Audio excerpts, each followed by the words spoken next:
되게 오랜만에 이렇게 현장에서 어머님들을 뵈니까 코로나가 끝나간다는 생각이 들긴 드네요. 매번 이게 카메라 앞에서 이렇게 그 온라인으로만 뵙다가 이렇게 현장에서 뵙게 되니까 반갑습니다. 저는 국어를 가르치고 있고요. 최창이라고 합니다. 이제 이렇게 생긴 거 보시면 되거든요. 그 안에 들어있는 자료 중에서 지금 요거랑 똑같이 생긴 요 자료를 보시면 괜찮을 것 같습니다. 아이들 6월 평가원은 잘 봤나요? 시험 성적이 많이 좋았다면 현장에 안 나오셨겠죠. 이제 아무래도 성적이 안 좋으니까 어떻게라도 이제 아이 지금 이제 남은 이제 한 160일 동안 어떻게든 한번 바꿔보겠다. 그래서 이제 이렇게 나오신 것 같은데, 오늘은 제가 이제 무슨 얘기를 좀 할 거냐면, 미리 이제 그 오늘 해야 될 얘기를 먼저 좀 말씀을 드리면, 왜 우리 아이가 국어 성적이 나오지 않을까? 이 얘기를 한번 해볼까 합니다. 그러니까 이번 6월 모의평가 분석도 분석이지만, 사실은 중요한 건 시험이 어떻게 나왔든 우리 아이가 시험만 잘 보면 되는 거잖아요. 그래서 어떻게 하면 국어 성적을 좀 올릴 수 있을까? 그런 얘기를 좀 살붙여서 좀 진행을 하고, 그 다음에 이번 여름방학 때 하게 되는 제 수업에 대한 이야기도 또 곁들여서 하도록 하겠습니다. 자, 저는 지금 이제, 여기, 고대 국문과 나왔고요. 지금 현재 제수종합반하고 이렇게 현장 강의를 같이 하고 있습니다. 이투스 여기 이제 그 제수종합반 여기서는 지금 강의평가를 계속 이제 1위를 하고 있고, 여기 지금, 대치동 이제 현장 강의가 나온 것은 사실 이제 몇 년 되지 않아서, 아무래도 이제 다른 우리 이제 국어를 가르치는 쌤들보다는 좀 이렇게 이름이 이제 많이 알려지지 않아서, 근데 아마 이제 제가 그 좀 관심 있게 작년 재작년 보시는 어머님도 아시겠지만 하반기에 했거든요. 그러니까 상반기에는 저분 누구지 하다가 하반기에는 다 찾아오시더라고요. 성적은 잘. 그래서 이제 이렇게 지금 작년에도 이제 연속해서 파이널은 다 마감을 했고, 현재는 지금 여기 대치맥학원하고 대찬학원에서 수업을 진행하고 있습니다. 일단은 지금 6월 모의고사 결과부터 조금 이제 한번 보도록 하겠습니다. 이제 6월 모의고사를 치고 난 다음에 아마 아이들도 똑같은 생각을 했을 거예요. 지금 지난주에 이제 현장 강의 하면서 이제 아이들한테 물어보기도 했고, 또 사실은 목요일날 저도 시험을 보면서 이제 들었던 생각이 뭐냐면, 사실은 이제 목요일날 모의고사 날 되면 이제 제수종합반이 쉬기 때문에 낮에 쉬거든요. 그래서 이제 오전에 이제 오랜만에 가사를 좀 도와주고, 집 청소도 좀 하고, 그 다음에 또 이제 그 뭐 이것저것 이제 밀렸던 일도 조금 하고 난 다음에 한 11시쯤에 시험지가 나옵니다. 시험지가 나오는 게. 그러니까 10시에 시험이 종료되고 나면 1시간 뒤에 이제 한국교육과정 평가원에 시험지가 올라오는데, 11시에 이제 시험지를 다운받았어요. 그리고 이제 점심 때 그 잠깐 점심 약속이 있어가지고 시험지를 받아서 훑어보기만 하고, 그리고 잠깐 외출을 했습니다. 근데 처음에 들었던 생각은 뭐냐면, 시험지를 그냥 훑었을 때는, 아, 이거 시험 이번에 쉬웠다. 왜냐하면 이제 지문이, 이제 우리 국어는 이게 시각적으로 주는 압박감이 분명히 있거든요. 뭐 그래프가 나온다든가, 그림이 나온다든가, 뭐 이것저것 어려운 뭐 고정시간 같은 게 고어피규어로 나온다든가. 그런데 이번에는 그런 요소가 단 하나도 없었어요. 그리고 지문도 그냥 널리 읽을 수 있는, 그냥 뭐 별로 복잡해 보이지 않는 그런 지문으로 구성되어 있어서, 처음에 붙었을 때는 어떤 느낌이었냐면, 지금 여기는 입시업체에서 한 것처럼 쉽다, 약간 쉽다, 쉽다, 비슷하다, 약간 쉽다, 약간 쉽다, 이거였거든요. 그래서 이제 처음에 들었던 생각은, 쉬운데? 그래, 코로나 때문에 아무래도 이제 학력순위 좀 떨어진다고 하니, 이제 지문을 조금 쉽게 내려나 보다. 왜냐면 그전에 그런 얘기를 했거든요. 다른 국어선생님들하고 모여가지고, 내일 시험 어떻게 나올까 예상을 한번 해보자. 그러면 지금 제가 이제 고3 재우생을 가르친 지가 어느덧 15년째가 되고 있어서, 웬만하면 등급컷을 제가 예상을 하면 거의 등급컷이 맞아요. 그래서 이번 6월은 조금 쉽지 않을까. 작년이 지금 컷이 화작이 85고 엄매가 84니까 아마 한 90점 언저리에서 컷이 만들어지지 않을까? 그러면 문제는 조금 쉬울 것 같다. 게다가 이제 문제가 뭐냐면, 이제 요거는 아마 어머님도 잘 알고 계셔야 됩니다. 평가원에서 고민하는 지점이 있어요. 평가원에서 국어를 출제하는데 고민하는 지점은 수학입니다. 국어를 출제하는데 고민하는 점이 수학이라고요. 무슨 말이냐면, 이제 고3 우리 어머님들은 잘 아시겠지만 이 선택 과목의 유불리가 가장 심각한 게 지금 수학이거든요. 그러면 수학은 무조건 이과가 유리하다고 보면 문과한테 유리한 어떤 포인트를 줘야 됩니다. 그래서 작년에도 제가 알기로 이 국어 관련해서 한 4-5번 정도 회의를 한 걸로 알고 있어요. 어떻게 하면 문과, 그러니까 이제 이런 거죠. 이게 사실은 정책을 입안하는 사람들이 현실을 잘 알지 못하는 게, 이과는 수학이 유리하니까 문과는 국어가 유리할 거라고 생각을 해요. 그러면 국어에서 문과가 유리한 포인트 지점들을 짚어주면 수학에서 불리한 점을 국어로 만회하지 않을까? 그래서 과학기술 지문을 조금 덜 내고 뭔가 계산하는 문제를 조금 덜 내고 인문 철학 지문을 좀 더 많이 내는. 그러니까 아무래도 이제 문과 친구들은 데카르트랑 좀 더 친하지 않을까. 예를 들어서 문과 친구들은 홉스나 칸트랑 좀 더 친하지 않을까? 이런 생각으로 문제를 출제하는 그런 방향으로 나아갑니다. 그러니까 이번 6월도 또 그런 방향이라 저는 생각에 이번 시험은 좀 쉬웠다. 그러니까 훑어보기만 하고 그러고 난 다음에 외출 갔다 와서 오후 3시에 이제 집에 들어왔어요. 그래서 이제 문제를 풀고 이제 애들 이제 분석지를 좀 만들어줘야 되고 해설 연구도 찍어줘야 되니까 그래서 이제 그때부터 이제 문제를 풀기 시작했거든요. 풀면서 들었던 생각이에요. 지금 이 컷 보시면 이번 6월달 지금 현재 예상 등급컷입니다. 지금 좀 작아서 좀 키워봤는데 화법과 작문이 87이고 언어와 매체가 83이에요. 아까 제가 수능 성적이 작년에 화법과 작문이 85였고 언어와 매체가 84라고 했으니까 거의 수능하고 비슷하죠. 그러니까 다시 말하면 쉽다는 틀렸고요. 약간 쉽다나 비슷하다가 맞는 것 같은데 이번 시험의 특징은 뭐냐면 이번 시험의 특징은 뒤에서 말씀드리겠지만 지문은 쉬웠어요. 어렵고 복잡한 지문이 아닌데 문제가 선지가 어려워요. 그러니까 선택지를 판단하는 게 어렵습니다. 그러니까 아이들이 제가 이제 이거 어떻게 나올까에 대해서 이제 예상을 하면서 이제 같이 한번 가볼 건데 EBS 연계가 작년부터 이제 50%로 줄었어요. 원래는 이제 70%였거든요. 그런데 이번 시험 아마 아이들 똑같은 얘기를 할 겁니다. 제가 현장에서 만난 아이들 다 똑같은 얘기했어요. 만일에 연계 아니었으면 이번 시험을 더 망쳤을 거다. 연계가 아니었으면. 연계 비율을 50%란 말은 지금 문학이 모두 7지문이 나옵니다. 그 중에서 3에서 4개를 EBS 교재에서 가지고 와요. 근데 이번 시험은 그 가져온 3지문 중에서 한 지문은 EBS 교재랑 똑같아요. 똑같은 교재, 똑같은 부분을 가지고 갔어요. 다른 부분이 아니라. 그 다음에 C 하나인데 C는 어차피 똑같잖아요. 다른 부분을 낼 수가 없으니까. 그리고 소설도 큰 흐름에서는 다르지 않는, 그러니까 그 흐름 속에 있는 지문을 냈어요. 그러니까 다시 바꿔 얘기하면 연계 비율을 50% 맞춰놓되 실질 체감률을 높여놨다. 그러니까 애들이 딱 시험지를 펴자마자 이거 연계인데? 이거 연계야? 이거 나 봤어? 이거 분명히 중간고사 때 봤어? 기말고사 한다고 지금 시험 대비하고 있는 거야? 하고 체감률을 높여놓은 상태. 그러니까 상대적으로 지문은 쉽죠. 그래서 지문 난이도는 최대한 떨어뜨려 놓고 선지를 판단하는 걸 어렵게 만들었어요. 예를 들어서 이번에 오답 1위 문제가 14번 문제입니다. 14번. 지금 시험지가 없으시니까 14번 문제가 뭐냐면 비문학 지문이 나오는데 첫 문제예요. 그냥 내용 판단하는 문제. 다음 중 여기 있는 선지 중에서 여기 있는 내용으로 적절하지 않은 것은 이 문제가 정답률이 11%입니다. 정답률이 11%. 근데 그 지문이 그럼 어렵나? 물론 어렵기는 한데 못할 정도는 아니에요. 관연도 기출로 치자면 지문이 못할 정도의 난이도는 아닌데 오히려 적용하는 문제가 아니라 사실 판단 문제가 1위였다고요. 오답률이. 그러니까 선지를 함정을 많이 넣어놨어요. 그냥 대충 이렇게 읽어보면 얼추 맞는 듯한 느낌의 어떤 선지들. 그리고 일부러 그런 문제의 답을 어디다 갖다 박아놨냐면 아이러니하게 1번 정답을 1번에 갖다 박아놨어요.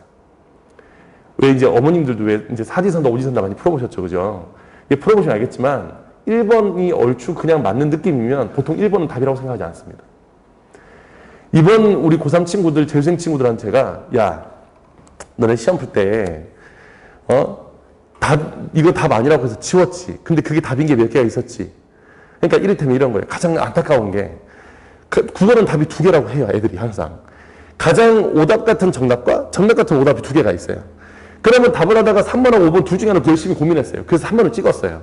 그리고 마지막에 OMR 카드 마킹하다가 아니야, 내가 생각을 잘못했어. 그래서 5번으로 고쳐요. 그럼 또 틀려요. 근데 그 정답은 3번이었어요. 그럼 이제 또 그래요. 아, 그래, 맞아. 난 3번이야. 그래서 3번에 가서 밀고 가야지. 근데 또 틀려요. 정답은 5번이에요.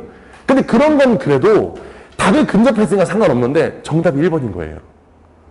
전혀 생각지도 못한 거. 당연히 답을 지워버렸으니까 답이 헷갈리죠. 답이 없으니까요. 그러니까 답이 없으니까 답이 헷갈리는 겁니다. 이번 시험이 그런 시험이었다. 다시 말하면 단순히 독해 능력이 중요한 게 아니라 실전에서의 선지 판단 능력이 중요하다. 제가 잠깐 분필을 좀 쓰겠습니다. 이번 시험에서 지금 이제 요 내용을 그대로 하자면, 이 내용을 그대로 토대로 하자면 가장 중요한 건 뭐냐면 아이가 독해를 하는 독해 능력도 되게 중요하지만 독해 능력이 중요하지 않다는 얘기가 아니라 중요하지만 실전에서 내가 선지를 판단하는 능력이 이번 시험은 아주 중요했다. 그러니까 예를 들어서 여기 있는 이 글의 내용이 뭐다 하는 것도 중요하지만 1번부터 5번까지 나온 선지 중에 어느 게 정답이고 어느 게 정답이 아닌 걸 판단하는 능력이 되게 중요한데, 이건 이제 문제가 뭐냐면, 자, 이제 요 공통과목 난이도 높다는 얘기는 이따가 다시 말씀드릴게요. 이게 이제 문제가 뭐냐면 이런 겁니다. 자, 어떻게 준비할까로 넘어가서. 자, 볼게요. 지금 이게 오답률입니다, 현재. 1번 독서, 아까 말씀드렸던 14번 문제, 오답률이 89%. 2번 문제 15번, 요게 14번 다음 문제입니다. 이것도 내용 확인하는 문제예요. 내용 확인하는 문제인데 약간 이관계를 찾아야 되는 거니까 약간 추론이 좀 들어가죠. 정답률 25%. 그 다음에 7번 문제. 이거 7번 문제가 뭐냐면 이것도 그냥 내용 확인하는 문제예요. 지금 이게 사례에 적용하는 문제는 나오지도 않았어요. 지금 오답률 1위로 올라가진 않았어요. 이것도 내용 판단하는 문제입니다. 여기서 오답률 73%니까 정답률은 27%. 그 다음에 13번 문제. 여기는 이 13번 문제가 유일하게 상위권 5위 아래에 있는 사례 적용 문제예요. 추론 문제. 그 다음 9번 문제. 어휘 뜻 물어보는 문제입니다. 이 9번 문제 어휘 뜻 물어보는 문제인데 이게 그대로 가면 화법과 작문도 똑같아요. 지금 1번부터 12위 사이에 선택 과목은 없어요. 그러니까 이번엔 지금 느낌이 뭐냐면 선택 과목은 쉽게 내고 공통 과목을 몰아서 어렵게 냈는데, 자 보시면 1번부터 12위 사이에 문학이 7위에 하나 있고 그 다음에 11위에 하나 있어요. 똑같아요. 위치는 똑같아요. 화작이나 엄매나. 그러니까 다시 말하면 여기서 문학 이제 총 문제가 17문제가 나오는데 그 17문제 중에서 12위 안에 10문제가 들어가 있는 겁니다. 지금 독서가. 그 다음에 문학은 2문제고요. 제가 시험 보기 전에 아이들한테 무슨 얘기를 했냐면, 얘들아, 시험 보고 난 다음에 나랑 상담할 건데 꼭 그 얘기는 하지 마. 뭐요, 선생님? 시간이 부족해서 독서를 날렸어요. 이 얘기는 하면 안 돼. 왜요? 어차피 독서는 어려울 거거든. 시간이 부족해서 날리든 풀어서 날리든 어차피 정답률은 이러니까 의미가 없다. 지금 네가 해야 될 일은 선택 과목과 문학까지를 다 맞는 게 중요하다. 그러니까 무슨 말이냐면, 자, 이제 지금도 잘 들으셔야 됩니다. 이게 이제 우리 아이가 앞으로 남은 160일 동안 공부해야 되는 방법이에요. 실전, 이게 그냥 선지 판단이 아니라 실전에서의 선지 판단은 보통 어떻게 하냐면 아이들이 선택지가 있지요. 그러면 단어만 보고 이 단어를 지문에서 찾아요. 이 단어가 지문에 있어? 그러면 이건 맞는 말이야. 근데 막상 이 단어가 이렇게 연결되지가 않아요, 지문에서. 그럼 왜 이런 문제가 생기냐면 나한테는 시간이 없다고 생각하거든요. 자, 제가 극단적으로 한번 얘기를 한번 해볼게요. 극단적으로 얘기를 한번 해보겠습니다. 자, 8시 40분에 시험을 시작했어요. 오늘 이야기를 반드시 아이들한테 꼭 들려주셔야 됩니다. 8시 40분에 시험을 시작했어요. 쉽다고 생각해서 저는 선택 과목을 먼저 풀고, 보통 이제 아이들이 이제 순서를 뒤집어 풀어요. 차례대로 푸는 친구 잘 없거든요. 시간을 이제 안배한다고. 선택 과목을 풀고 문학을 풀었어요. 그리고 난 다음에 시계를 딱 쳐다봤더니 35분입니다. 이미 시험이 망했어요. 이게 망한 시험이에요. 그런데 분명히 아이한테 가서 너 그랬니? 그러면 아이가 아무 말 못할 거예요. 이렇게 얘기할 겁니다. 눈 뜨고 시계를 봤더니 9시 35분이었다. 왜? 여기는 이게 말씀드렸다는 것처럼 지문이 어려우면 포기를 하겠는데 지문이 쉬우니까 포기를 못해요. 답은 혼란스러우니까 계속 지문으로 왔다 갔다 합니다. 그래서 35분에 이렇게 끝났어요. 자, 이제 갈게요. 그 다음에 이제 독서로 넘어왔는데 아직 독서는 하나도 안 풀려 있는 상태고 마킹도 지금 안 돼 있는 상태입니다. 지금 난리가 났죠, 지금? 그래서 급한 마음에 1번부터 3번에 해당하는 이 독서 1번부터 3번이 뭐냐면 그냥 독서 방법을 물어보는 아주 쉬운 지문이에요. 아이들이 되게 만만하게 보는 1번부터 3번에 해당하는 이 독서 지문을 풀었어요. 걸린 시간은 5분, 보통 5분 안팎 걸려요, 아이들이. 그러니까 시간은 이제 9시 40분이 됐어요. 지문은 3개가 남았어요. 4번부터 9번까지 하나, 10번부터 13번까지 하나, 14번부터 17번까지 하나. 비문학, 비문학, 비문학입니다. 그런데 이제 아이들은 여기서 어떻게 판단하냐면 시간은 20분 남았고 나는 이거 다 못 풀 거라는 느낌이 와요. 이제서야.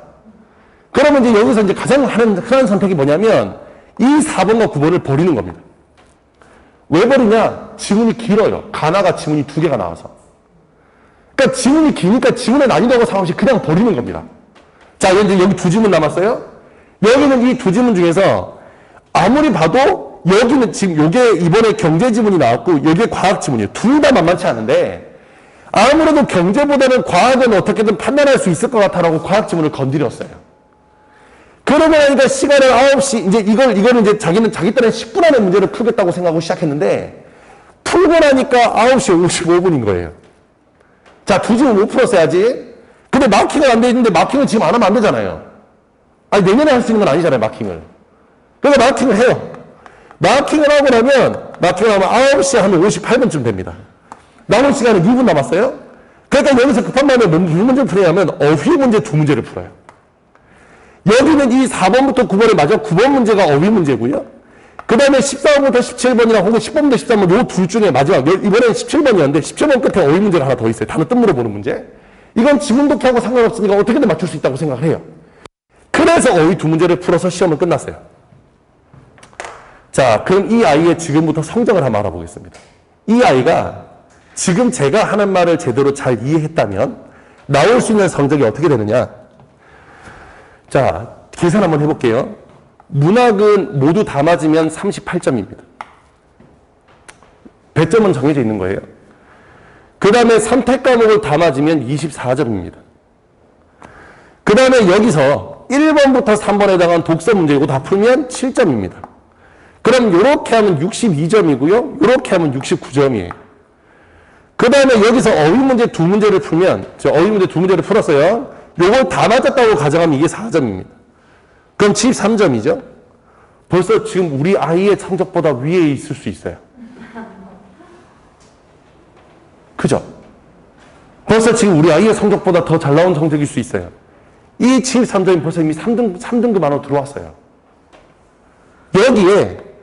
여기 가운데 건너놨던 이 독서 문제를 우여곡절 끝에 다 맞았다고 치면 이거 9점입니다. 그러면 82점 나옵니다. 이게 어머님들이 가장 많이 착각하는 것 중에 하나가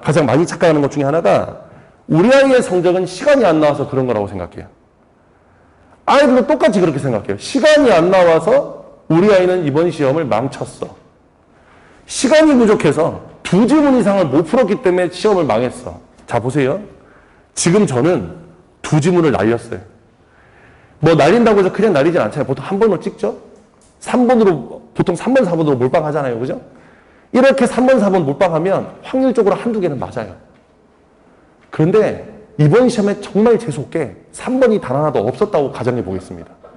정답이 5144, 2245라고 할게요. 하나도 3번이 없었어요. 그래도 나올 수 있는 점수는 82점입니다. 이 점수면 아까 엄매로 치자면 1점 부족한 2등급이에요. 그러니까 생각의 전환이 필요한데 이게 생각의 전환이 안 되는 거예요. 근데 이건 지금 이제 시험 성적을 바라보고 있는 답답한 어머니의 심정이 아니라 나는 과연 대학을 갈 수 있을까 생각하고 있는 우리 아이들은 더 절박해요. 그러니까 어떤 식이냐면 나는 시간이 부족한 이 2지문을 날렸기 때문에 점수가 안 나온다고 생각하고 있거든요. 그러니까 나는 시간이 부족해? 시간이 부족한 이유는 엄마가 어릴 때 책을 읽으라고 책을 열심히 사줬지만 읽지 않았던 나의 문제라고 생각해요. 그래서 읽기 능력이 부족하니까 읽기의 속도를 최대한 높여야 된다고 생각합니다. 시간이 부족하면 빨리 배운다고 생각하거든요. 그럴 거면 국어학원이 아니라 속도학원을 보내야죠. 그러니까 읽기의 속도가 올라가니까 어떤 문제가 생기냐면 읽기는 읽는데 머릿속에 남는 게 없어요. 없으니까 당연히 답이 나올 리가 없죠. 그러니까 이게 문제를 풀어도 답이 안 나오는 거예요. 그러면 고민이 많아져요. 고민이 많아지니까 뭐 하게 되냐면 지문을 계속 여러 번 보게 됩니다. 지문을 여러 번 보게 되니까 시간은 더 많이 걸려요. 이게 원래 아이러니거든요. 시간이 부족할 때 아이들이 하는 이 행동 습관이 오히려 시간을 더 부족하게 만듭니다. 원래. 그래서 2지문 날리고 3지문 날리고 하는 거거든요. 야, 좀 더 빨리 읽어볼 수 있겠어? 좀 더 빨리 읽어보는 게 어때? 이게 사실은 국어에서 할 수 있는 조언 중에 가장 아이를 망치는 조언이에요. 진짜 중요한 건 여기까지 틀리지 않는 게 더 중요하거든요. 아니, 물론 어떻게 선생님 이걸 다 맞아요. 지금 우리 애는 여기도 틀리고 여기도 틀리고 여기도 틀리고 심지어 어휘 구분 문제 저것도 틀리고 그러니까 이게 알죠. 여기서 다 맞출 수 있는 게 쉽지 않다는 거 아는데 자, 한번 생각해 볼게요. 시간을 맞춰서 45문제를 푸는 게 쉬울 것 같아요? 아니면 푼 데까지 맞추는 게 쉬울 것 같아요? 오히려 푼 데까지 맞추는 게 쉽습니다. 아까 했던 것처럼 문학은 연계가 많이 되거든요. 그나마 문학은 독서보다 낫거든요. 아예 생판 처음 보는 지문 가지고 뭘 적용해가지고 무슨 과학 공식, 뭐 경제 공식 이런 걸 집어넣는 것보다 여기는 이 문학은 그래도 읽었던 거거든요. 그러니까 이제 애들한테 그랬어요. 우리 이제 이번에 시험 보고 온 애들한테 선생님이 왜 1학기 때 다른 국어 선생님들이 다 기출문제 가지고 돌릴 때 내가 왜 EBS 가지고 돌렸는지 알겠어? 그랬더니 애들이 알겠대요. 이거 아니었으면 더 난리 났을 것 같대요. 이번에 성적이 저희 이제 수강생 중에 성적이 가장 많이 오른 친구가 4월 교육청 모의고사가 52점이었어요.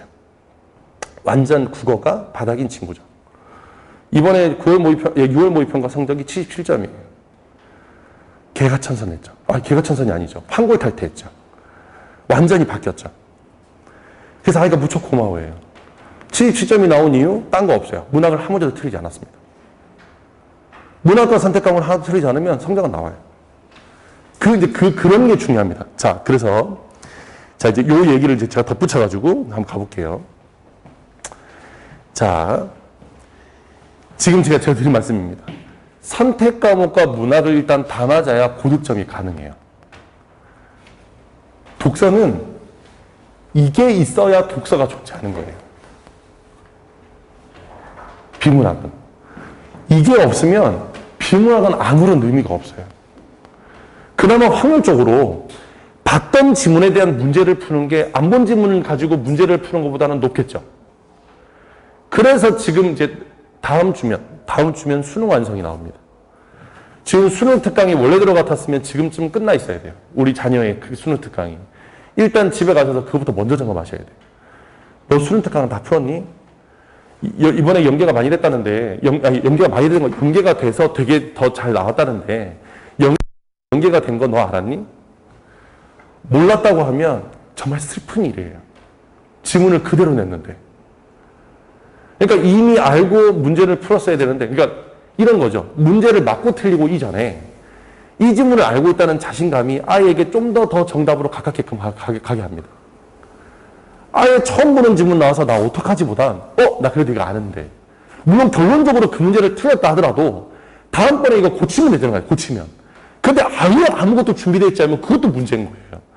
그래서 EBS 연계는 무조건 해야 됩니다. 자, 아까 제가 서두에 말씀드렸던 걸 할게요. 지금 평가원은 수학 때문에 골머리가 아파요. 이걸 선택 과목제를 해놨더니 생각보다 심각해요, 지금. 특히 문과의 불리함은 이루 말할 수가 없어요. 확률과 통계를 선택할 수밖에 없는 문과의 숙명인데 문제는 이과 친구들이 넘어가지고 1등급을 다 가져가요. 미분적분 이런 거 하면 뭐 상대도 안 돼요. 그러니 이거 가지고는 지금 안 되는 거예요. 지금 게임이 안 되는 거예요. 그러니까 국어를 가지고 어떻게든 해줘야 되는데 아무래도 이과 친구보다 문과 친구들이 수능 특강으로 국어 수업을 하는 빈도수가 좀 더 높겠죠. 좀 더 챙길 거고요. 그러니까 계속 EBS에 의존해서 문제를 출제하게 될 겁니다. 그러니까 이게 말이 50% 연계율을 그러니까 지문의 개수를 떨어뜨린 거지 실제로는 지문의 개수를 떨어뜨린 게 아니라 좀 더 반영하겠다는 뜻인 거예요. 연계율과 연계에 반영되는 어떤 정도는 좀 다른 거예요. 지금 연계에 반영되는 정도가 작년에 똑같은 상황이었거든요. 똑같은 상황. 분명히 EBS가 나올 거니까 거기 있는 작품이 몇 개 안 나오더라도 알고 있는 게 도움이 된다. 물론 마지막 수능 가서 나왔던 고전 산문, 박태모전은 실제로 어느 선생님도 예상하기 힘든 지문에서 갖고 왔어요. 이게 그냥 일반적인 고전 소설은 아니거든요.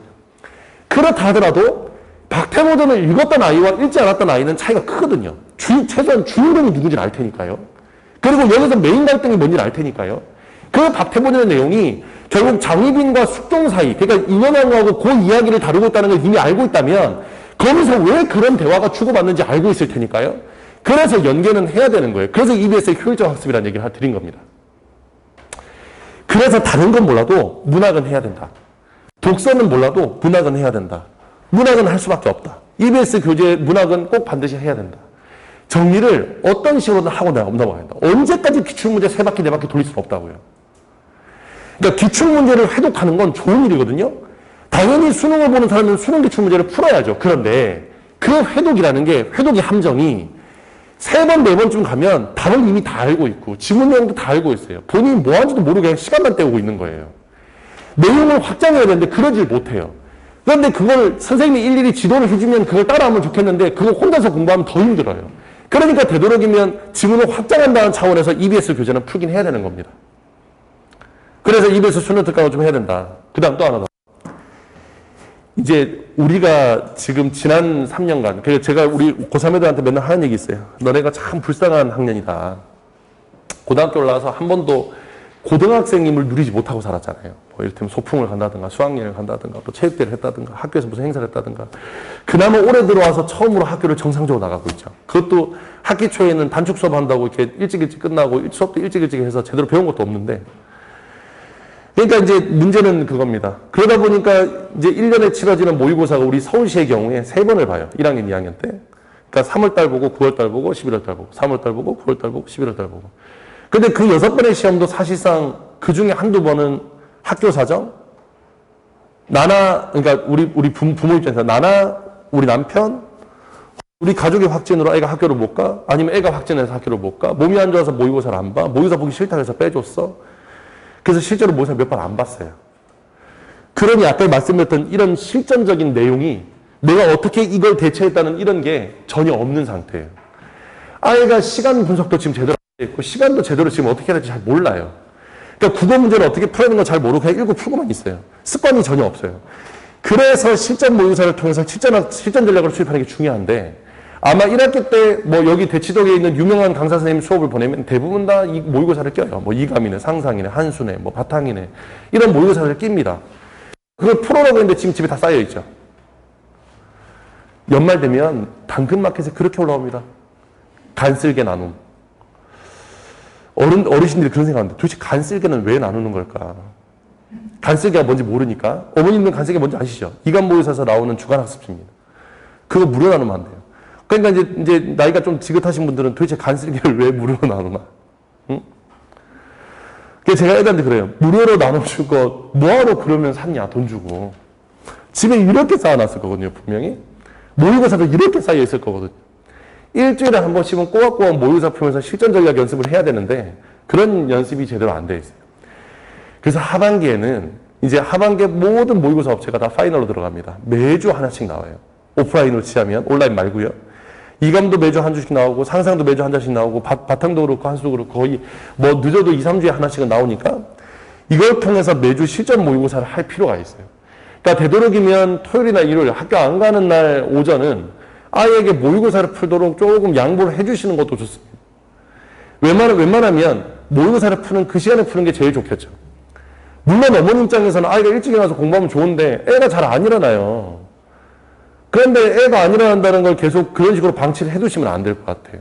그러니까 오전에 어쨌든 깨워서 모의고사를 보게끔 해야 됩니다. 그러니까 한 번에 모의고사를 꼭 시간 맞춰서, 그러니까 자기한테 관대지 말고, 보면 애들 모의고사 보면 답답하시죠? 풀다가 중간에 튀어나와서 물 마시고, 풀다가 중간에 막 친구 전화 받고, 풀다가 뭐 학원 갔다 온다 그러고, 좀 시간 맞춰 풀었으면 좋겠는데, 그리고 맨날 모의고사는 그러면 밤에는 왜 이렇게 푸는 건지. 만일에 우리나라 수능이 아침 8시 반이 아니라 저녁 8시 반이었으면 아마 평균 성적이 아마 3, 40점 올라갔을 거예요. 저녁 때면 그렇게 집중력이 좋을 수 없어요. 아침에는 계속 자고요. 애들한테 맨날 제가 하는 잔소리입니다. 그렇게 해서는 공부가 안 된다. 그래서 되도록이면 아침 원래 시간에 좀 하는 게 좋겠다. 그 다음에 또 하나 더. 이제는 더 이상 지문을 분석할 시기가 아니에요. 애들이 이제 지문 분석한다고 이제 그런 얘기를 해요. 이제 아마 이제 이 얘기를 처음 들어보신 어머님들 아이한테 물어보면 아이가 그런 얘기 할 겁니다. 너 기출문제 어떻게 풀어서 지문 분석 같은 걸 했어? 그러면 엄마가 지문 분석 어떻게 알아? 이런 얘기 할 거예요. 지문 분석을 하는 게 중요한 게 아니라 정확한 오답 정리가 좀 더 필요한데,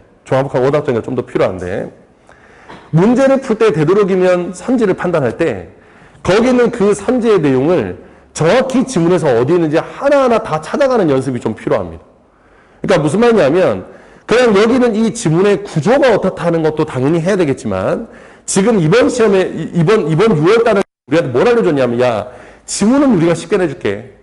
네가 선지를 한번 제대로 판단할 수 있냐 한번 그거 한번 보겠어. 더 말하면, 지문을 쉽게 내주되 더 정확하게 판단하기를 지금 이번 시험은 요구하고 있어요. 이게 아마도 올해 시험의 흐름일 겁니다. 왜? 지문이 어렵다는 비판은 피할 수 있거든요. 지금 매년 평가원이 받는 국어의 가장 큰 불만은 지문이 너무 어렵다는 거예요. 그런데 이번 시험 정도면 지문이 너무 어렵다? 아니거든요. 그러니까 이 정도면 분명히 피할 수 있겠다. 제 생각에는 그걸로 한번 난이도 조절을 해본 것 같아요. 그러니까 문제를 어렵게 내도 충분히 가능한가? 지문을 조금 쉽게 내고. 그런데 이번에 보니까 충분히 가능성을 알았을 거예요, 이제. 애들은 지문을 읽지만 문제를 풀 때 정확하게 풀지 않는다. 왜? 급하니까요. 시간에 대한 압박감 때문에 급하니까요. 사실은 조금 더 정확하게 문제를 풀고 한두 지문을 날릴 생각을 해야 되는데 애들은 어떻게든 45분까지 가기를 원합니다. 아시잖아요. 어차피 그래도 성적은 바뀌지 않는 거. 중요한 건 정확하게 풀어서 맞출 때까지 맞추는 게 중요한데 실제로 이번 모의고사 성적이 올랐던 친구들은 대체로 다 한두 지문을 못 풀었어요. 못 풀어도 돼요. 괜찮아요. 거기까지 맞으면 돼요. 그런데 그걸 아이들이 인지를 잘 못해요. 습관의 문제인데. 자, 그래서 자, 이제 제가 이제 두 마디로 줄여봤어요. 가장 중요한 건 속도가 아니라 정확도예요. 얼마만큼 정확하게 풀 수 있느냐.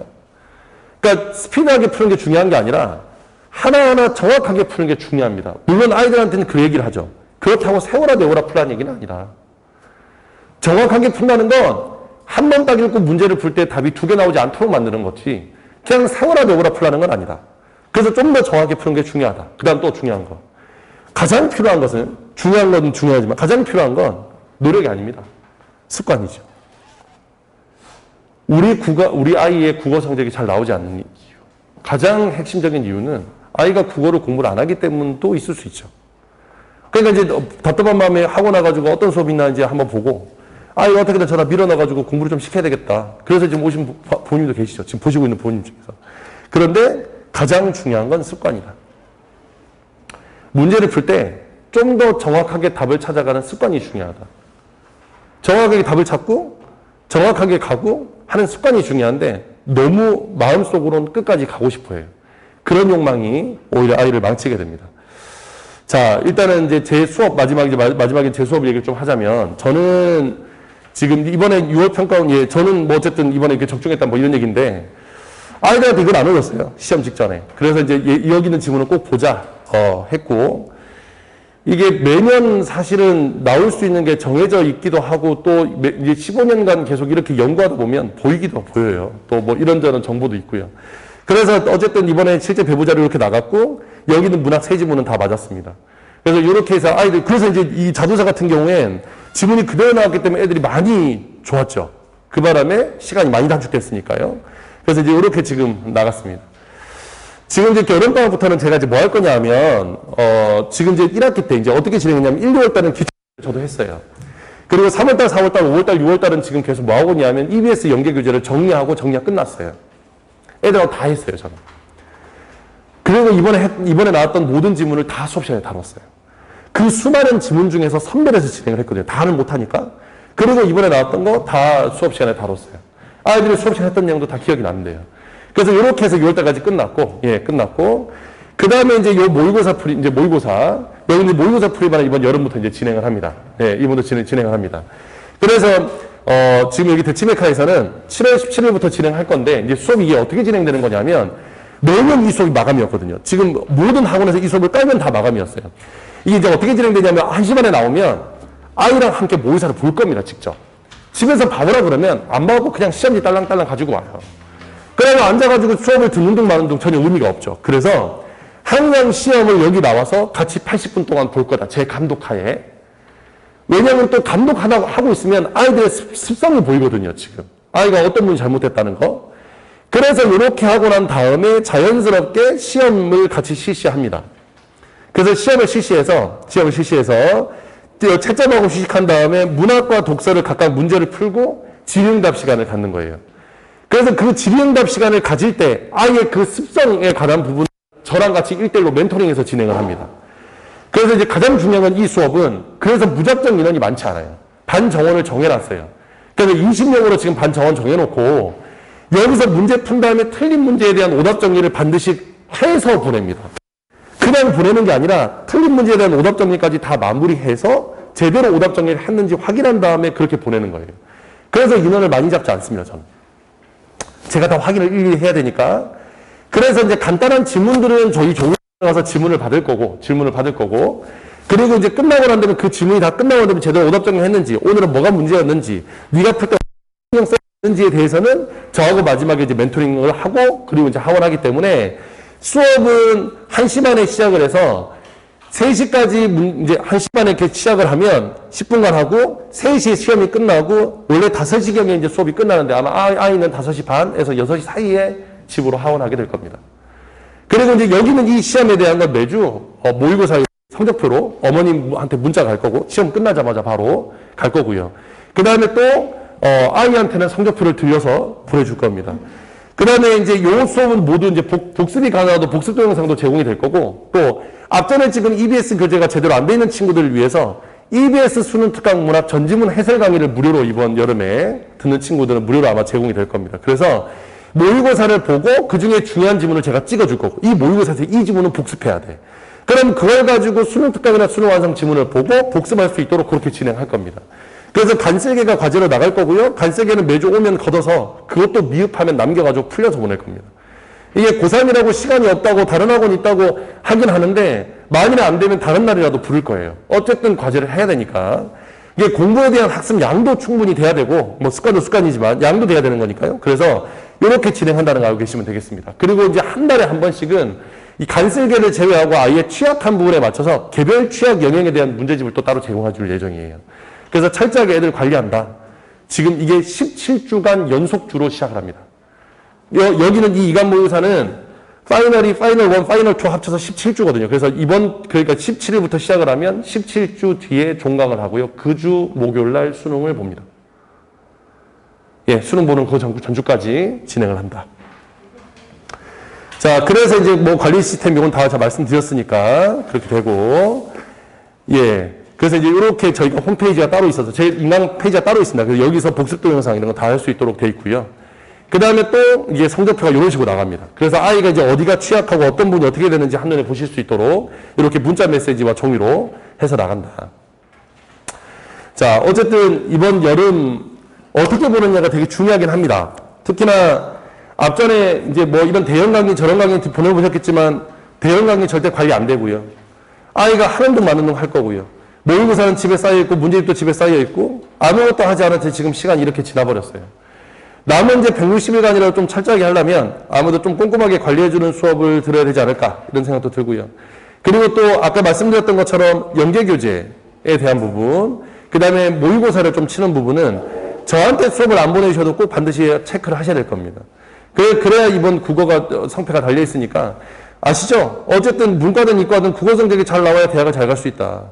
수학에 대한 선택 과목 문제는 어쩔 수 없으니까 국어로 시험을 잘 봐야 다 갈 수 있다. 이거 잘 감안해 주시면서 이 수업 이게 항상 마감이었다는 말씀을 왜 계속 드리냐면 첫 주에 다 마감이 돼요. 그래서 미리 학원에다가 좀 문의를 주시고 여기 지금 그 마지막에 이렇게 학원 번호 말고 아래쪽에 지금 제 번호 있습니다. 연구소 번호가 혹시나 이제 저한테 개별적으로 또 상담 원하시는 학부모님들은 이 번호로 010-7591-8677번입니다. 010-7591-8677번에다 문자 남겨주시면 제가 시간 되는 대로 제가 직접 전화드리도록 하겠습니다. 자, 그럼 설명에서 마치겠고요. 예, 그 아이가 국어 잘 준비해서 이번 시험 국어 잘 봤으면 좋겠습니다. 저는 마치도록 하겠습니다. 감사합니다.